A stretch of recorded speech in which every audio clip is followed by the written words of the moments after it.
Hai semua, apa kabar? Semoga kita semua dalam keadaan baik ya.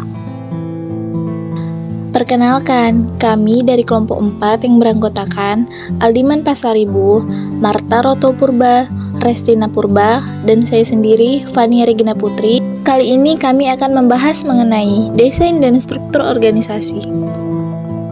Baiklah, untuk mempersingkat waktu, langsung saja kita masuk ke pembahasan pertama, yaitu desain organisasi. Sebelumnya, kami mau tanya nih kepada teman-teman semua. Kalian sudah tahu belum apa itu desain organisasi? Nah, untuk lebih jelasnya, mari kita bahas bersama-sama. Desain organisasi merupakan proses perkembangan hubungan dan penciptaan struktur untuk mencapai tujuan organisasi. Jadi, struktur merupakan hasil dari proses desain. Proses desain merupakan suatu kegiatan yang bersifat kontinu dan dirancang oleh manajer.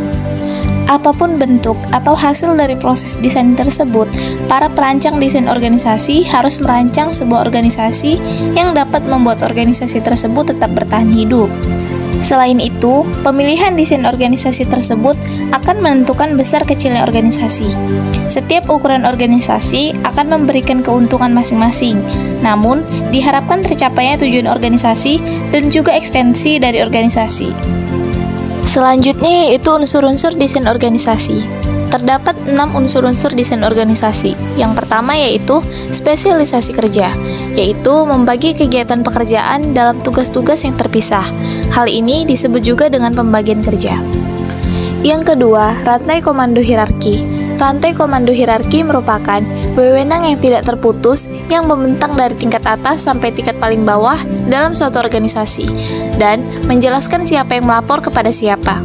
3 konsep yang harus dipahami dalam rantai komando yaitu wewenang dan tanggung jawab. Selanjutnya yang ketiga yaitu rentang kendali. Hal ini terlihat dari jumlah karyawan yang dapat dikelola oleh seorang manajer secara efektif dan efisien. Lebarnya rentang kendali dipengaruhi oleh beberapa faktor, yaitu keahlian dan kemampuan seorang manajer, karakteristik dari para pekerja, karakteristik pekerja, persamaan tugas, kompleksitas tugas, jarak fisik dengan bawahan, standaritas tugas, ejaan dalam tugas-tugas yang terpisah. Hal ini disebut juga pembagian kerja.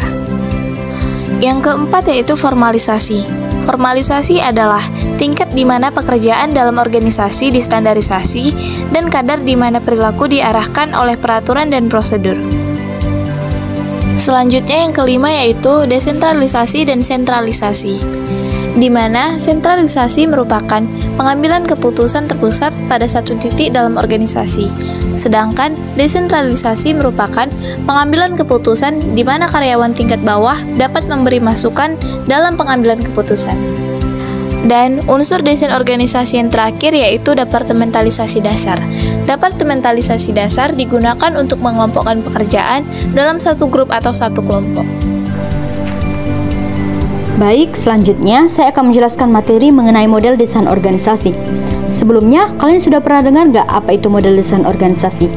Nah, sini saya akan menjelaskan sedikit pengertian mengenai model desain organisasi.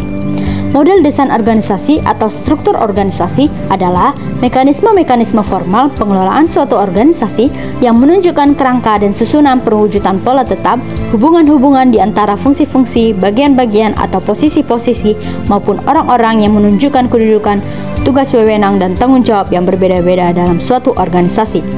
Model organisasi berdasarkan atas desain organisasi menurut Gibson tahun 1994 ada 2 macam, yaitu A. Model mekanistik. Model mekanistik adalah model yang menekankan pentingnya mencapai produksi dan efisiensi tingkat tinggi.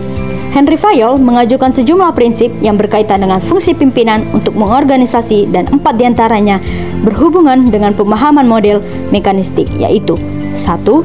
Prinsip spesialisasi, yaitu merupakan sarana terbaik untuk mendayagunakan tenaga individu dan kelompok. 2. Prinsip kesatuan arah, yaitu semua pekerjaan harus dikelompokkan berdasarkan keahlian. 3. Prinsip wewenang dan tanggung jawab, yaitu manajer harus mendapat pendelegasian wewenang yang cukup untuk melaksanakan tanggung jawab yang dibebankan kepadanya. 4. Prinsip rantai skalar, yaitu hasil alami dari pelaksanaan ketiga prinsip sebelumnya. adalah rantai tingkatan manajer dari peringkat wewenang paling tinggi sampai dengan peringkat paling rendah. Rantai skalar adalah jalur keseluruhan komunikasi vertikal dalam sebuah organisasi. Selanjutnya ada B, model organik. Model organik adalah menekankan pada pentingnya mencapai keadaptasian dan perkembangan tingkat tinggi. Desain organisasi ini kurang mengandalkan peraturan dan prosedur. Wewenang yang disentralisasikan atau spesialis yang tinggi. Model organik desain organisasi merupakan kontraks dari model mekanistik. Karakteristik dan praktek organisasi yang mendasari model organik sama sekali berbeda dari karakteristik dan praktek yang mendasari model mekanistik. Perbedaan yang paling mencolok antara kedua model itu berasal dari kriteria keefektifan yang berbeda, yang ingin diusahakan sebesar-besarnya oleh masing-masing model. Jika model mekanistik berusaha untuk mencapai efisiensi dan produksi secara maksimum, maka model organik berusaha untuk mencapai keluasan dan keadaptasian yang maksimum. Organisasi organik bersifat luwes dan dapat beradaptasi dengan tuntutan perubahan lingkungan, karena desain organisasinya mendorong untuk lebih mendayagunakan potensi manusia. Selanjutnya C, model piramid. Model piramid yaitu model ini dibuat berdasar persis sebuah piramida. Dan D, model horizontal. Model ini dibuat dengan menarik garis lurus secara horizontal dengan pembagian fungsional masing-masing bersama tugasnya masing-masing. Baiklah, materi selanjutnya yaitu struktur organisasi. Tapi sebelum itu, kalian udah pada tahu belum apa itu struktur organisasi? Mari kita bahas bersama-sama.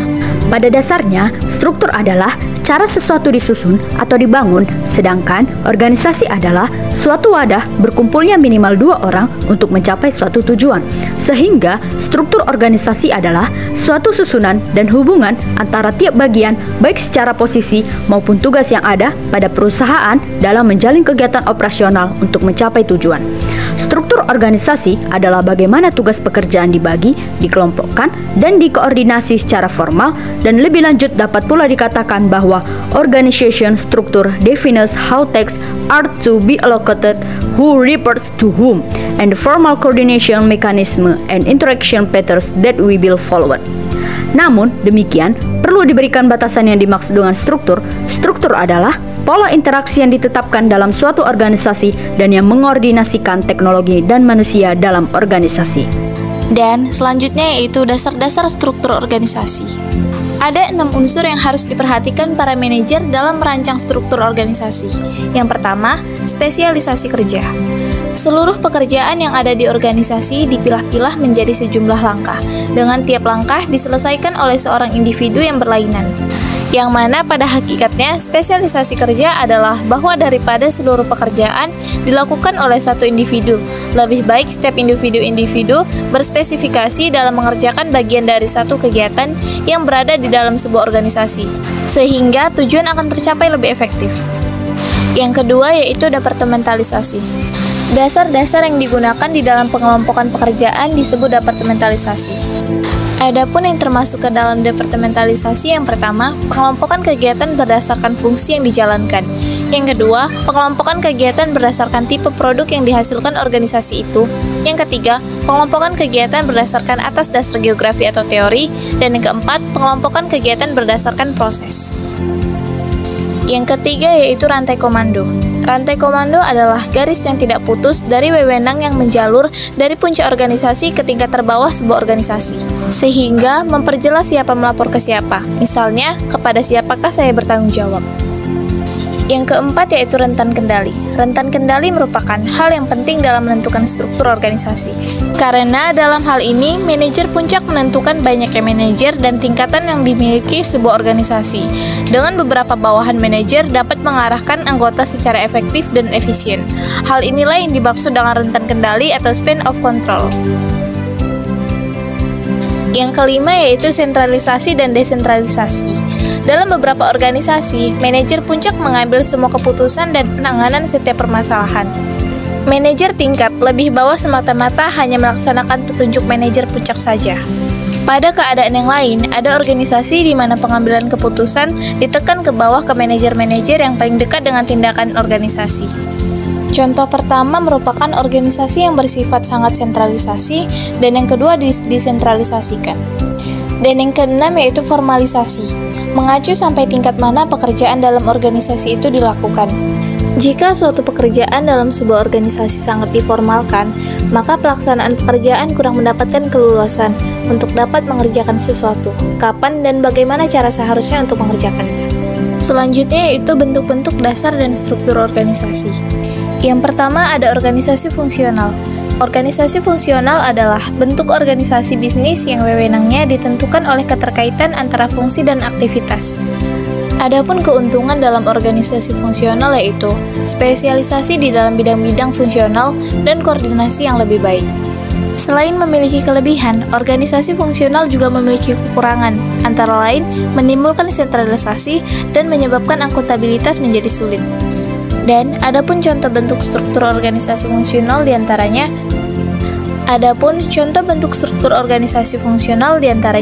seorang direktur dengan 5 bawahannya, yaitu manajer sumber daya manusia, manajer keuangan, manajer produksi, manajer pemasaran, serta manajer purchasing. Yang kedua ada organisasi divisional. Organisasi divisional yaitu struktur organisasi dengan divisi dalam korporasi beroperasi sebagai bisnis yang relatif bersifat otonomi di bawah naungan korporasi yang lebih besar divisi. Departemen yang menyerupai bisnis terpisah dalam memproduksi dan memasarkan produk-produknya sendiri. Adapun contoh bentuk struktur organisasi divisional yaitu seorang direktur utama dengan 2 wakil direktur divisi.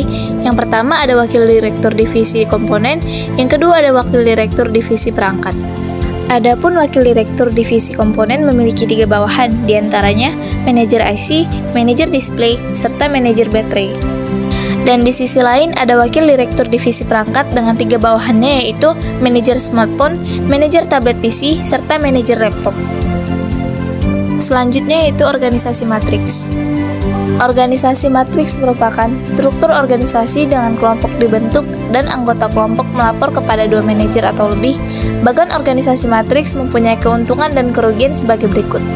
Keuntungannya yaitu mempercepat proses pengambilan keputusan, membantu perusahaan yang terlibat dalam persaingan yang berdasarkan waktu. Serta kerugiannya yaitu tim merupakan kelompok sementara yang terbentuk untuk menjalankan rencana tunggal penggunaan manajer untuk 1 karyawan. Adapun contoh struktur organisasi matriks sebagai berikut. Baiklah, sekian pemaparan materi dari kami mengenai desain dan struktur organisasi. Lebih dan kurangnya kami mohon maaf. Sampai jumpa.